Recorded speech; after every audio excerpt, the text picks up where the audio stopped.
సమయం బైబిల్ సమయం బైబిల్ సమయం బైబిల్ సమయం.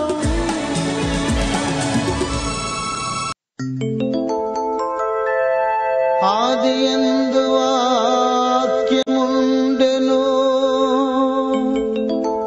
వాక్యము దేవుని యొద్ద ఉండెను, ఆ వాక్యమే దేవుడై ఉండెను.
ఈ కార్యక్రమాన్ని స్పాన్సర్ చేసిన వారికి మా హృదయపూర్వక ధన్యవాదాలు. ఈరోజు కార్యక్రమాన్ని చూచి అనేకులు రక్షింపబడతారు, బాధలలో ఉన్నవారు ఆదరించబడతారు. దానికి కారణం మీరే. కాబట్టి ప్రభు మిమ్మలను నిండారుగా దీవించును కాక. Praise the Lord. దేవుని నామానికి స్తోత్రం. సకాలానికి వచ్చిన మీ అందరికీ నా ప్రత్యేక ధన్యవాదాలు. నూతన సంవత్సరంలో మనం ప్రవేశించి కొన్ని రోజులు గడిచిపోయాయి. అప్పుడే ఈ నూతన సంవత్సరంలో కూడా భిన్న అనుభవాలతో మనుషులు జీవిస్తూ ఉంటారు. చాలామంది హాస్పిటల్స్లో ఉండడానికి అవకాశం ఉంది. అనారోగ్యంతో బాధపడుతూ మూలుగుతూ ఉంటారు. వారి యొక్క అనారోగ్యాలను ఆ ప్రియ ప్రభు ఒక్కరే ముట్టాలి. ఈ రాత్రి సమయంలో దేవుని యొక్క వాక్యాన్ని వినడానికి ఆ ప్రియ ప్రభు మనకు వీలును అనుగ్రహించారు. ఆయన పరమ వైద్యుడు. మనల్ని ఇంతవరకు ఆయన కాపాడుతూ వచ్చారు.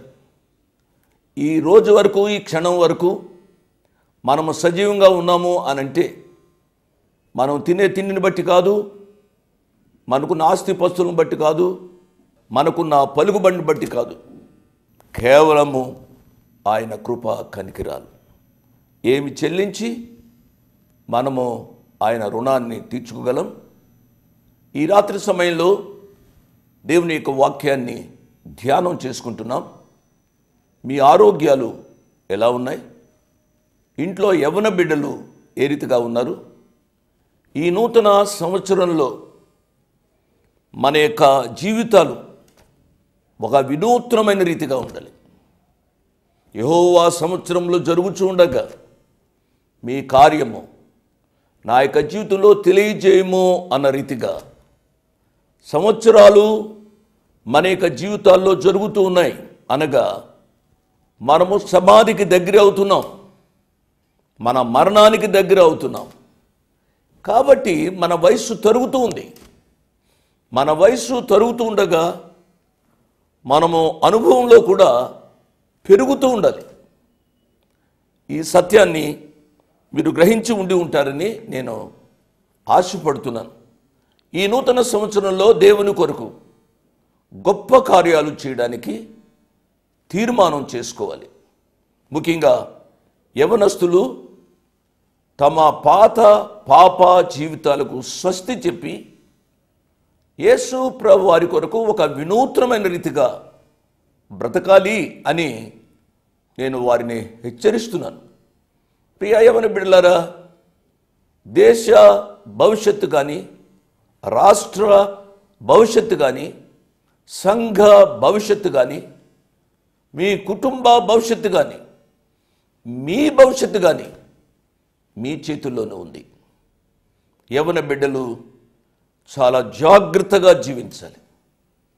ఈ దినాల్లో కొన్ని విషయాలు పేపర్లో చూస్తూ ఉంటే చాలా జుగుప్స కలుగుతుంది. ఎంత అమానుష్యమైన కార్యాలు! బిడ్డల యొక్క వయస్సుతో నిమిత్తం లేకుండా పాపాలు చేస్తున్నారు. వారిని మృగాలనాలా మనుషులనాలా అర్థం కాకుండా ఉంది. అటువంటి విపత్కరమైన పరిస్థితులు మన మధ్య జరుగుతూ ఉండగా యేసు ప్రభు వారిని నమ్ముకున్న వారు సాక్షార్థముగా జీవించాలి అని నేను మనవి చేస్తున్నాను. నేను పదే పదే చెప్తూ వస్తున్నాను, క్రైస్తవము ఒక మతం కాదు, ఇది ఒక మార్గం, సన్మార్గం, మోక్ష మార్గం, పరలోకానికి మార్గం. ఈ మార్గమును తెలిపేదే సత్యవేద గ్రంథం, పరిశుద్ధ గ్రంథం. ఈ గ్రంథాన్ని ధ్యానం చేసే భాగ్యాన్ని ఆ ప్రియ ప్రభు మనకు అనుగ్రహించారు. మంచిది. దేవుని యొక్క వాక్య ధ్యానంలోనికి వెళదాం. దానికి ముందుగా ప్రార్థన చేస్తాను. తలలు వంచండి, కండ్లు మూసుకునండి, ప్రార్థనలో నాతో ఏకీభవించండి. కృపా సత్య సంపూర్ణుడు అయిన మా ప్రియ పరలోకపు తండ్రి, కొత్త సంవత్సరంలో అప్పుడే కొన్ని దినాలు మా మీద నుంచి దొర్లిపోయినాయి. ప్రభువా, ఈ కొద్ది రోజుల్లోనే కొద్దిమంది మరణించారు, యాక్సిడెంట్స్ గురి అయ్యారు, మంచాల మీద ఉన్నారు. నాయనా, ఆసుపత్రులు చాలడం లేదు నాయనా, ఆసుపత్రులు నిండిపోతూ ఉన్నాయి. కనికరింగల దేవా, ఈనాడు మా ప్రియులను మీరు కనికరించమని అడుగుతున్నావు నాయన. ఏ ఏ రుగ్మతలతో హాస్పిటల్స్లో మా ప్రియ బిడ్డలున్నారో మీ ప్రేమల హస్తాన్ని చాచి వారిని మీ చిత్తమైతే ముట్టి స్వస్థపరచుమని అడుగుతున్నావు నాయన. కొంతమంది పాప కార్యాల వలన హాస్పిటల్స్లో ఉన్నారు. త్రాగుడు, వ్యభిచారం, దొంగతనం, కొట్లాటలు, ఈ రీతిగా వారి జీవితాల్లో చేయకూడని చేష్టల మూలంగా వారి ఆరోగ్యాలు పాడు చేసుకుంటూ హాస్పిటల్స్లో ఉన్నారు. ప్రభువా, ఈ రాత్రి మా తెలుగు ప్రజలను కనికరించమని అడుగుతున్నావు నాయన. మా దేశాన్ని కనికరించండి. అనేక మంది రక్షణానుభవంలోనికి రావడానికి సహాయం చేయమని అడుగుతున్నాం. రక్షణ పొందిన ప్రతి ఒక్కరూ కూడా మా దేశ క్షేమం కొరకు జీవించడానికి సహాయపడండి. యవనస్తులను దీవించండి. యవన బిడ్డల యొక్క విద్య, ఉద్యోగ, భవిష్యత్ జీవితాలలో ప్రభు మీ సహాయాన్ని కోరుకుంటున్నాం. వివాహాలు కావలసిన బిడ్డలకు సరైన సంబంధాలు అనుగ్రహించండి. విద్యలు ముగించిన బిడ్డలకు సరైన ఉద్యోగాలు దయచేయండి. ప్రభువా, కృప చూపించండి. ఈ రాత్రి టీవీ దగ్గరకు వచ్చిన ప్రతి బిడ్డను నిండారుగా దీవించుమని యేసు ప్రభు వారి ఉన్నతమైన నామున స్తోత్రం చెల్లించి వేడుకున్నాము తండ్రి. ఆమెన్, ఆమెన్ అని చెప్పిన మీ అందరికీ నా ప్రత్యేక వందనాలు. యేసు ప్రభు వారు కెద్రోను వాగు దాటారు. యేసు ప్రభు వారు కెద్రోను వాగు దాటి ఆయన యథావిధిగా ఒక తోటలోనికి వెళుతున్నారు. ఇదంతా గత పాఠంలో నేను చెప్పాను. యేసు ప్రభు వారిని పట్టుకోవడానికి ఒక ముఠా బయలుదేరింది. ఆ ముఠాలో యేసు ప్రభు వారితో ఉన్న ఒక స్వామి ద్రోహి కూడా ఉన్నాడు. చాలా విచారకరమైన సంగతి. తిన్న ఇంటికే వాసాలు లెక్కబెట్టే దుర్మార్గ జీవితం. మేలు చేసిన వారికి కీడు చేయడం ఎంత దుర్మార్గమైన పని అండి. యేసు ప్రభువారు తన వాక్యంలో చెప్పారు, తన భక్తుని ద్వారా మనకు వీలైతే మేలు చేయాలి, కీడు చేయకూడదు. మనము వీలును బట్టి మేలు చేయాలని చెప్పాను కదూ. పగ పట్టకూడదు, పగ తీర్చుట నా పని. నువ్వు పగ తీర్చుకుంటే కొద్దివరకే నువ్వు హాని చేయవచ్చేమో. నీ పగను దేవుని చేతులకు అప్పగించు. నా ప్రియ బిడ్డలరా, యేసు ప్రభువారిని అప్పగించాలని యేసు ప్రభువారితో ఉన్న శిష్యుడైన ఇస్కరియోతు యూదా కొద్ది మందితో ఆ తోటలోనికి వచ్చాడు. యేసు ప్రభువారు వారిని అడుగుతున్నారు, ఎవరిని వెదుగుచున్నారు? వారు ఎవరిని వెదుగుచున్నారో వారికి తెలుసా? పిల్లరా, యేసు ప్రభువారిని తూర్పు దేశపు జ్ఞానులు వెదుగుతూ వచ్చారు. ఎవరిని వెదుగుతున్నారు వాళ్ళు? ఆ హేరోదు రాజు కొలువులోనికి వచ్చి యూదుల రాజుగా పుట్టినవాడు ఎక్కడున్నాడు? యూదుల రాజును వాళ్ళు వెతుకుతూ వచ్చారు. యూదుల రాజుగా పుట్టినవాడు ఎక్కడున్నాడు అని వారు యెరూషలేమునకు వచ్చిన తదుపరి వారు ఆ రాజుని అడిగారు. ఆ రాజు ఏమంటున్నాడు? క్రీస్తు ఎక్కడ పుట్టినాడు అని అడుగుతున్నాడు. చూచారా? యూదుల రాజే యేసయ్య. యేసయ్యే క్రీస్తు, యేసు క్రీస్తు. యేసు ప్రభువారే అడుగుతున్నారు. ఏమని? మీరు ఎవరిని వెదుగుచున్నారు అని వారిని అడిగాను. వారు నజరేయుడైన యేసును అని ఆయనకు ఉత్తరం ఇచ్చారు. ఆయన యూదుల రాజు, నజరేయుడైన యేసు కాదు. దయచేసి నా మాట మీరు అర్థం చేసుకోవాలి. ఆయన క్రీస్తు, ఆయన రాజాది రాజు, ప్రభులకు ప్రభు. కానీ మీరు ఎవరిని వెదుగుచున్నారు అని అడిగినప్పుడు వారు ఏమంటున్నారు చూడండి, నజరేయుడైన యేసును అని ఆయనకు ఉత్తరం ఇచ్చారు. చూచారా? యేసు ప్రభువారిని ఎంత తక్కువ స్థాయిలో చూస్తూ ఉన్నారు. నజరేయుడు అని అంటే ఒక రకంగా చెప్పుకోవాల్సి వస్తే తక్కువ కులం వాడు, లేక తక్కువ మతం వాడు, లేక పేదవాడు అని అర్థం.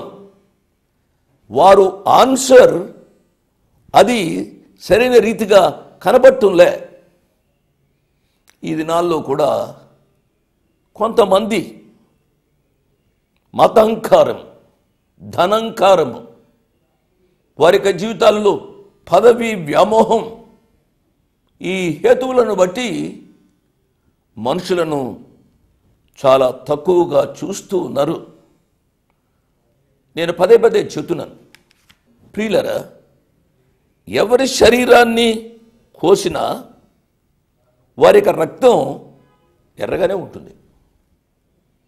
అస్పృశ్యుడు యొక్క ఈనాడు కొంతమంది అస్పృశ్యులు అని అంటున్నారు కదా, అస్పృశ్యుల యొక్క రక్తం నల్లగా ఉంటుందా?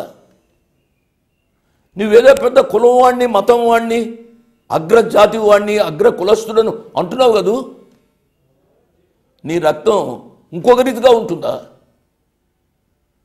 మానవుల యొక్క రక్తం ఒకే రీతిగా ఉంటుంది. మానవులందరూ ఒక్కటే, సమానం. మానవుడు తన యొక్క స్థితిని బట్టి ఈ భేదాభిప్రాయాలు కల్పించుకున్నాడు. మీరు ఎవరు వెదుగుచున్నారు అని అన్నప్పుడు వారు ఏమంటున్నారు? నజరేయుడైన యేసును అని వాళ్ళు అంటున్నారు. అంటే ఎంత తక్కువగా వారు చూస్తున్నారో అర్థం చేసుకోవాలి. నజరేయుడైన యేసును మేము వెదుగుతున్నాము అన్న వెంటనే యేసు ప్రభువారు ఏమన్నారు? ఆయన నేనే. చూసారా? ఆ ప్రియ ప్రభు తన్ను తాను దాచుకోలే, వారికి భయపడలే. దేవుని సమయం వచ్చింది. దేవుని సమయం వచ్చినప్పుడు లోక రక్షకుడైన యేసు ప్రభువారు తన్ను తాను లోకానికి బయలుపరుచుకుంటున్నారు. కానీ వాళ్ళలో యేసు ప్రభువారు అన్నారు మరియమ్మతో, అమ్మా, నా సమయం ఇంకా రాలే, నా టైం ఇంకా రాలే. నా టైం వచ్చిందనంటే నన్ను నేను కనబరుచుకుంటాను. ఇప్పుడు ఆ సమయం ఆసన్నమైంది. ఇప్పుడు తన్ను తాను కనబరుచుకుంటున్నారు. మీరు నజరేయుని యేసును అంటున్నారే, మీరు ఎవరినో ఒక ఆయనను వెదుగుతున్నారే, ఆ వెదికే ఆయనను నేనే, ఆ నజరేయుడును నేనే. దేవుని నామానికి స్తోత్రం. నేనే అని ఎప్పుడైతే యేసయ్య అన్నాడో, ఆయన అప్పగించిన యూదాయు వారి యొద్ద నిలుచుండెను. గమనించాలి, స్వామి ద్రోహి యేసు ప్రభు వారితో 3.5 సంవత్సరాలు తిన్నవాడు. యేసు ప్రభు వారి దగ్గర డబ్బు సంచి మోసినవాడు, కోశాధికారి. అటువంటి ఉన్నతమైన పదవిని దేవుడు అప్పగించాడు. అప్పగిస్తే ఆయననే మోసం చేయాలని ప్రయత్నం చేస్తున్నాడు. ఈ దినాల్లో కూడా కొంతమంది ఈ రీతిగానే ఉంటారు, స్వామి ద్రోహుల వలె. మేలు చేసిన వానికి కీడు చేయడం చాలా విచారకరమైన సంగతి అండి. మనకు మేలు వీలు పడితే మేలు చేయాలి, కీడు మట్టుకు చేయకూడదు. ఆ ప్రియ బిడ్డలారా, ఈ సత్యాన్ని గమనించాలి. ఎవరైనా నిన్ను సహాయం అడిగితే, నీకు సహాయం వీలు పడితే సహాయం చేయి. సహాయము నేను చేయలేను అని చెప్పవద్దు. నువ్వు సహాయం చేయకపోతే అది వేరే సంగతి. కానీ నువ్వు సహాయం చేయగలిగి ఉండి అతనికి కానీ ఆమెకు కానీ ఆ పాపకు కానీ కీడు చేయవద్దు అని ప్రభు పేరిట నేను మనవి చేస్తున్నాను. ప్రభు అన్నారు, పగ తీర్చుకున్నట్టు నా పని. ఇంకా మనం చూసినట్లయితే, నేనే ఆయనని వారితో చెప్పినప్పుడు వారందరూ వెనుకకు తగ్గారు. మరలా మీరు ఎవరిని వెదుగుచున్నారు అని ప్రభు అడిగారు. అందుకు వారు నజరేయుడైన యేసును అని చెబుతున్నారు. పిల్లరా, గమనించాలి, వారు నజరేయుడు అనడంలో వారి ఉద్దేశం. యేసే మరలా చెబుతున్నారు, నేనే ఆయనని మీతో చెప్తున్నాను కనుక మీరు నన్ను వెదుగుచున్న ఎడల వీరిని పోనీయుడు అని చెప్పాను. వీరిని పోనీయుడి అని అంటే, వీరు అంటే ఎవరు? యేసు ప్రభు వారితో శిష్యులు ఉన్నారు. యేసు ప్రభు వారు ఇప్పుడు సిలువకు వెళ్తున్నారు. ఆయన లోక రక్షణార్థం ఆయన సిలువ వేయబడతాడు. ఆయన చేతుల్లో మేకులు కొడతారు, ఆయన కాళ్ళలో మేకులు కొడతారు, ఆయన తలపై ముండ్ల కిరీటము పెడతారు. తల నుంచి రక్తం కారుతుంది, చేతుల నుంచి రక్తం, కాళ్ళ నుంచి రక్తం, శరీరం అంతా రక్తమయం. అటువంటి పరిస్థితికి యేసు ప్రభు వారు వెళుతున్నారు. వెళుతూ ఉండగా ఆ యేసయ్య మహాప్రేమ వాక్యం వింటున్న మనం అర్థం చేసుకోవాలి. ఏమంటున్నాడు? అటువంటి పరిస్థితుల్లో ఏమంటున్నాడో మనకు అర్థమైందా? వీరిని మట్టుకు పోనివ్వండి. వీరు అంటే ఎవరు? నాతో ఉన్న శిష్యులు. వారిని పోనివ్వండి, వారిని విడిచిపెట్టండి. మీరు నన్ను పట్టుకోవడానికి వచ్చారు, వీరిని కాదు పట్టుకోవడానికి వచ్చింది, కాబట్టి వీరిని పోనివ్వండి. నా ప్రియులరా, మన యొక్క జీవితాలలో అనుక్షణము ప్రతి గడియ కనురెప్పవలి మనను కాచి కాపాడుతున్న ఆ ప్రియ ప్రభువుకు ఏమి చెల్లించి ఆయన రుణాన్ని తీర్చుకోగలం? Thank you lord, thank you lord. ప్రభువా, ఈ అపాయమే కానీ మీరు తప్పించకపోతే నా జీవితము ఏనాడో ముగిసిపోయి ఉండేది. 2015వ సంవత్సరాన్ని చూచి ఉండేవాడిని కాదు, చూచి ఉండేదాన్ని కాదు. ప్రభువా మీకు స్తోత్రాలు. వీరిని పోనేయండి అని చెప్పారు. నీవు నాకు అనుగ్రహించిన వారిలో ఒకనైనను నేను పోగొట్టుకొనలేదని ఆయన చెప్పిన మాట నెరవేరినట్లు ఇలాగూ చెప్పాను. ఎప్పుడైతే యేసు ప్రభువారి మీదకు ఒక ముఠ, ఒక బందిపోటు దొంగను పట్టుకున్నట్లుగా వీరందరూ వస్తూ ఉంటే సీమోను పేతురు తట్టుకోలేకపోయాడు. అక్కడ సీమోను పేతురు ఉన్నాడు. సీమోను పేతురునే సాధారణంగా మన పరిభాషలో దుడుగు పేతురు అంటూ ఉంటాం. కానీ యేసు ప్రభువారిని ఎక్కువగా ప్రేమించిన వ్యక్తి. యేసు ప్రభువారిని పట్టుకోవడానికి వచ్చిన ఈ దుర్మార్గులను నేను ఏమి చేయాలి అని అనుకుని పేతురు ఏమి చేశాడు అనగా, సీమోను పేతురు వద్ద కత్తి ఉండినందున అతడు దానిని దూసి ప్రధాన యాజకుని దాసుని కొట్టి అతని కుడి చెవిని తెగ నరికెను. బహుశా నేను అనుకుంటాను సీమోను పేతురు అతడు తలను నరకాలని ప్రయత్నం చేసి ఉంటాడు. అతని పేరే మల్కు. కానీ ఇతడు సీమోను పేతురు జాలరి, చేపలు పట్టుకునేవాడు. చేపలు పట్టుకునే ఇతనికి తలను నరికే పరిస్థితి తెలియదు. అతడు తల నరకాలి అనుకున్నాడు, చెవిని నరికాడు. నా ప్రియ బిడ్డలారా, ఏ పనిలో ఉన్నవాళ్ళు ఆ పనే చేయగలుగుదురు. మనము సువార్త పనిలో ఉన్నాము, సువార్తనే బోధించాలి, దుర్వార్తను బోధించకూడదు. ఈ సత్యాన్ని మనము గ్రహించాలి. యేసు ప్రభువారు జోక్యం చేసుకున్నారు. పేతురు, నీ కత్తిని వరలో ఉంచుము, తండ్రి నాకు అనుగ్రహించిన గిన్నెలోనిది నేను త్రాగకుందునా అని పేతురుతో చెప్పారు. నా ప్రియులరా, యేసు ప్రభువారు తను గిన్నెలో ఉన్నది త్రాగబోతున్నారు. ఆ గిన్నె ఏ గిన్నె వచ్చే పాఠంలో నేను చెప్తాను. కొన్ని గిన్నెలు ఉన్నాయి దేవుని యొక్క వాక్య భాగంలో. ఆ గిన్నెల్లోని సత్యాలు మనం వింటున్నప్పుడు మన హృదయం చలిస్తుంది. నేను టూగా చెప్తాను, మరలా వివరిస్తాను. 1 రక్షణ గిన్నె, 2 ఓదార్పు గిన్నె, 3 సంతోషపు గిన్నె, 4 విషపు గిన్నె. ఈ గిన్నెల గురించి వచ్చే పాటల్లో నేను సవిస్తరంగా చెప్తాను. దయచేసి సకాలానికి రండి. దేవుడు మిమ్మల్ని నిండారుగా దీవించునుగాక. యేసు ప్రభు వారితో 3.5 సంవత్సరాలు జీవించిన ఇస్కరియోతు యూద స్వామిద్రోహి అయినాడు. మనలో ఎవ్వరూ కూడా స్వామిద్రోహులం కాకుండా చేతనైతే మేలు చేద్దాం, కీడు ఎన్నడూ చేయవద్దని మనవి చేస్తూ ఈ పాఠాన్ని ముగిస్తున్నాను. దేవుడు మిమ్మల్ని నిండారుగా దీవించునుగాక.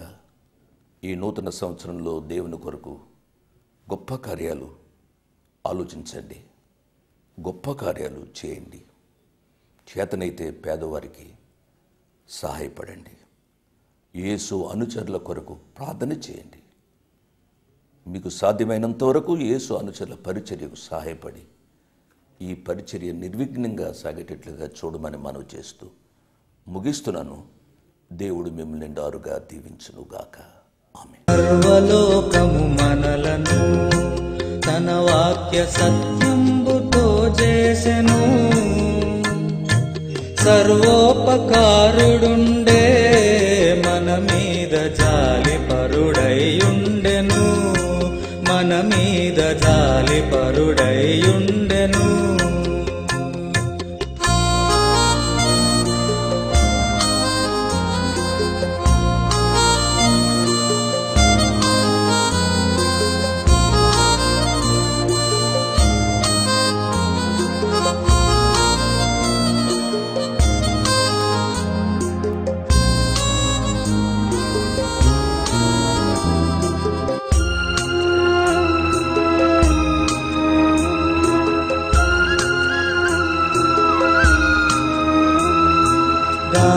సంద్రపు పొంగులన్ సద్దణపి నీళ్లపై నడిచినాడే మేలుగల అద్భుతములు ఈలాగు వేల కొలదిగా చేసెను ఈలాగు వేల కొలదిగా చేసెను